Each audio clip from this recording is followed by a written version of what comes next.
I'm what you call a lone wolf. I like to walk alone. I go hunt for the feeling. I thrive out on my own. Look in my eyes, look at the prize, look at the yeah, yeah. Heart in my chest, holding my breath.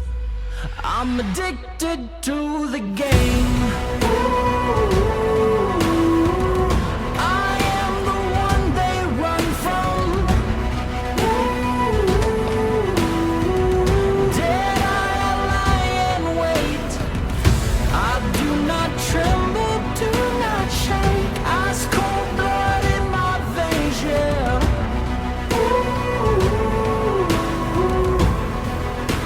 The lone wolf is my name.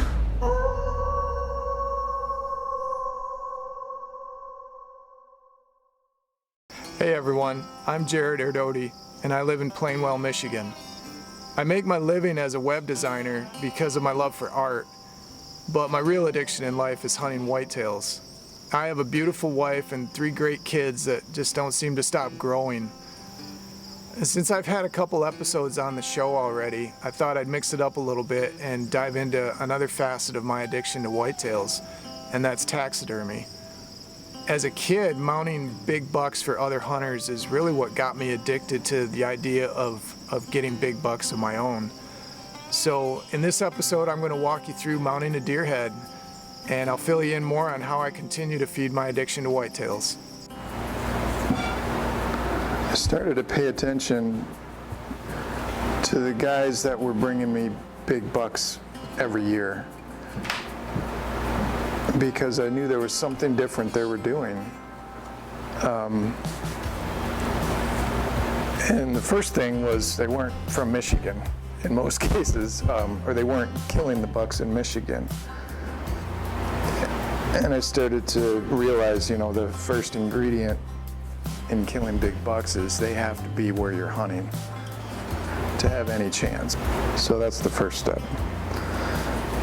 You've got to be willing to go where big bucks live. And it might be in your home state, it might be just down the road, or it might be a 10-hour drive away. The other thing I started to realize is you just have to hunt smart, as in you can't let the bucks know they're being hunted. And what that comes down to is hunting fresh spots,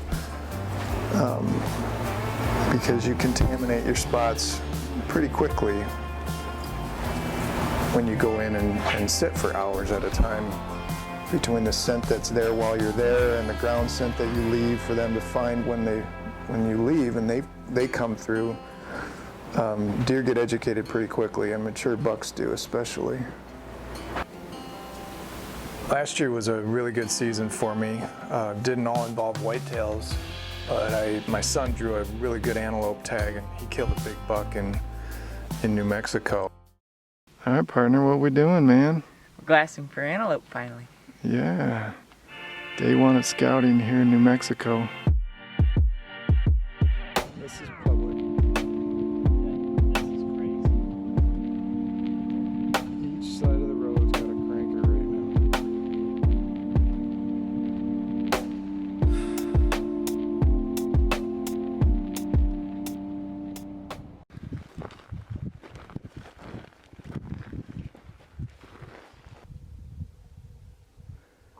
You see him?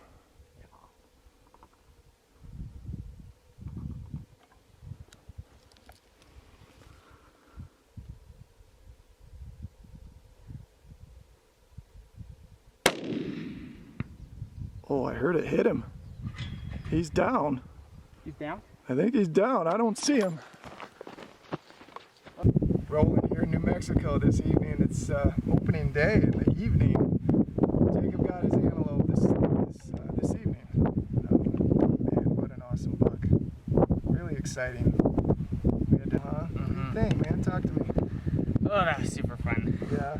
Oh, my nerves were shaking a lot, and it was trouble getting steady at first, but I felt pretty locked in. But that's good. I mean, that's what you want, whether he's a... And then the following month, I was back there on an elk hunt for I drew a tag there as well and killed a big bull.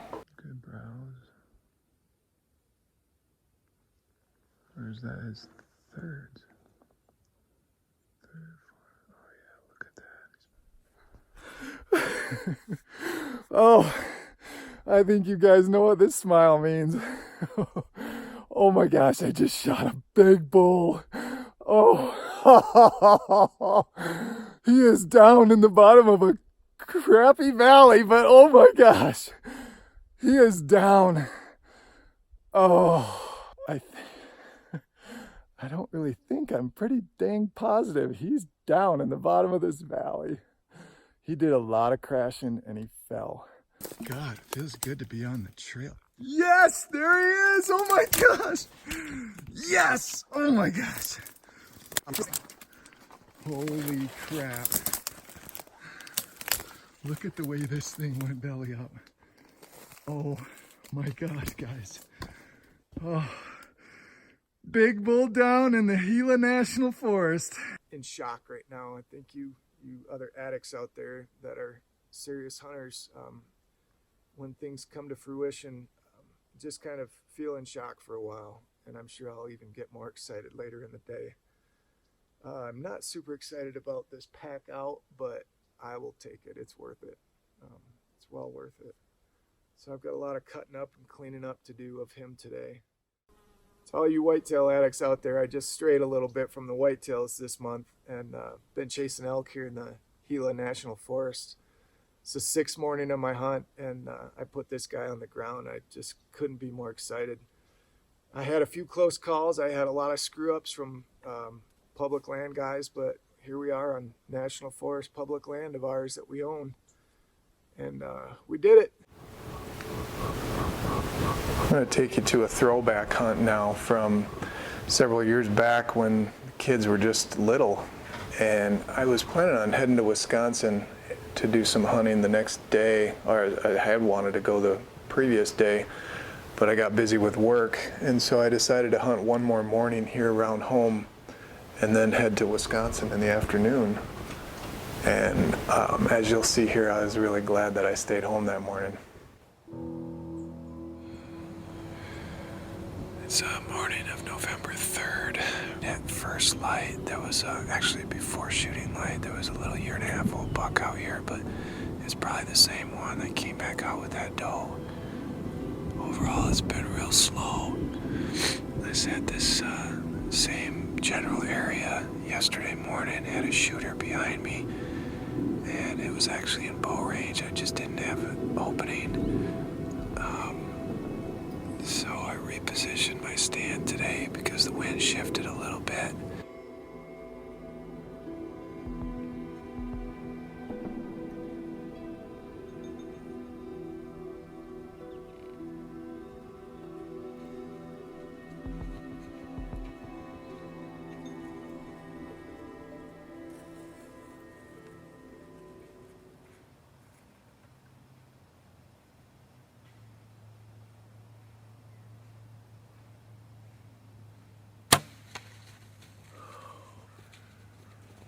Oh, yes!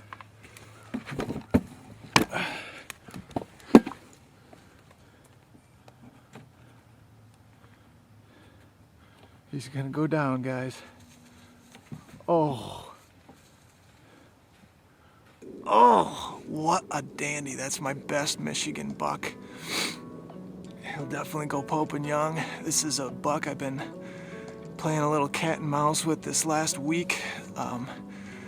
Second time I think I've seen him on the hoof. Second time this morning, actually. Second time overall.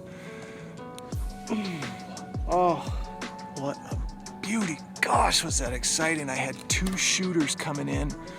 I never got that second one on video because I didn't dare move the camera. I had a doe right below me. Oh, Jared. What a beauty. Just a beautiful 3-year-old. That is a 10-point. I see some blood here. Oh, Jacob's coming back. What? Well, This is just a real good 3-year-old buck here in Michigan, and I'm real pumped. This is my best one in Michigan. He's got real good beams. I think he's gonna, I would guess him in the 130 bracket, right around 130. Definitely Pope Young, and that's a real solid buck for my home area here. This is not far from my house, and I've had a ball hunting this fall. This is my 4-year-old Jacob, and he's gonna be hunting behind the bull one of these years, and I'll be filming him.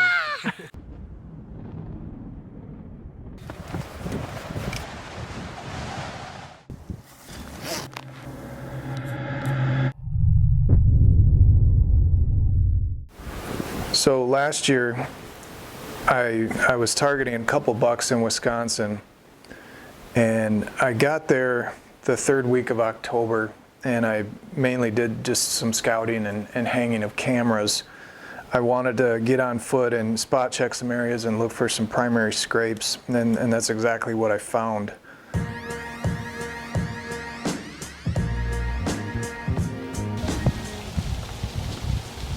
Today's October 25th. Jacob's just below me a little bit. We're in a double set at a friend of mine's place, trying to shoot a doe again.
Situation is pretty cool today. It's about 40 degrees. It's nice and cool before this warm front's coming.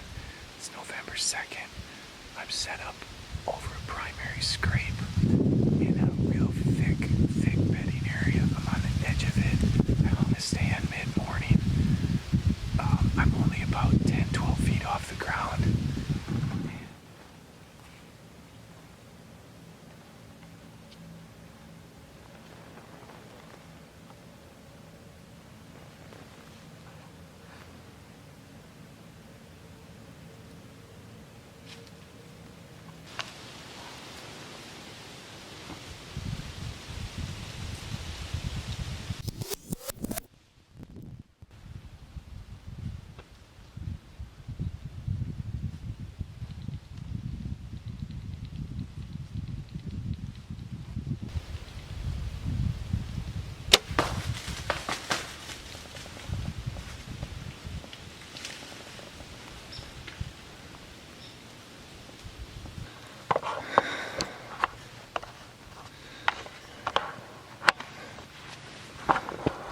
Oh man.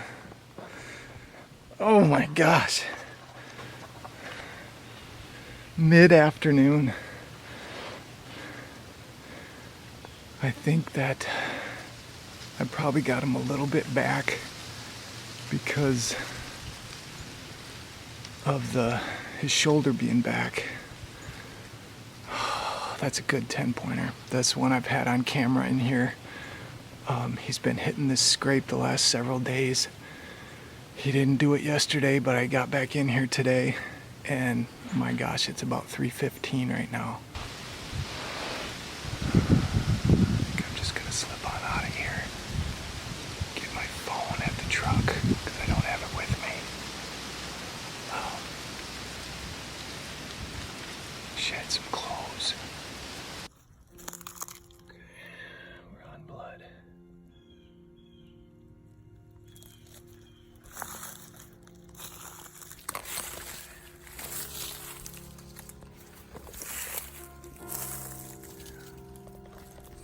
It's coated.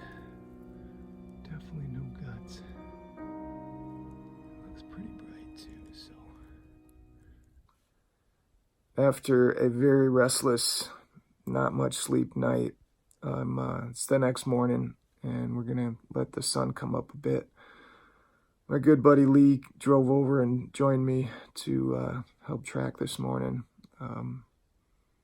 It's gonna be a tough trail. That's all I can say, unless we get some help from the crows or something. You know, one of the toughest things I find as a bow hunter that films is keeping the camera rolling when things are bad. I was embarrassed of that shot because we obviously didn't get a quick recovery and something went wrong. I don't exactly know what yet. Just a trickle of a blood trail. I lean towards it being a fatal hit. It looks like a center punch. But it's gonna be tough. We're gonna see what happens today. Jared was unable to recover his buck that day, but this story doesn't end here.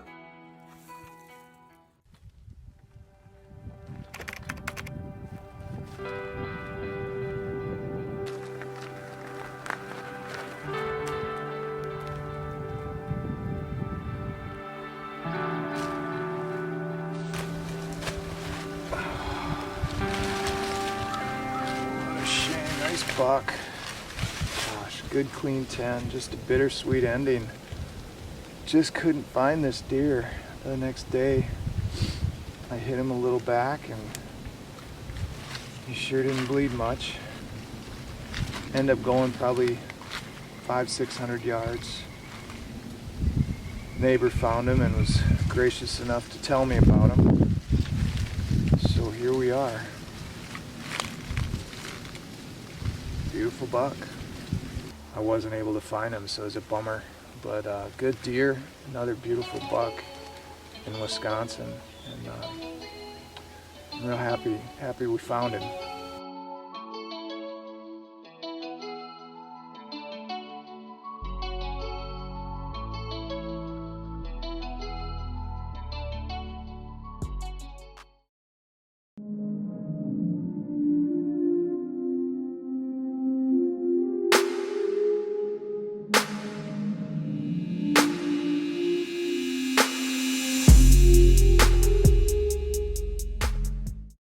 Hi, this is Andre Quisto from Lone Wolf Custom Gear. I wanted to thank you for watching Whitetail Addictions and ask that you become one of our silent partners by hitting the YouTube subscribe button and following us on Facebook and Instagram.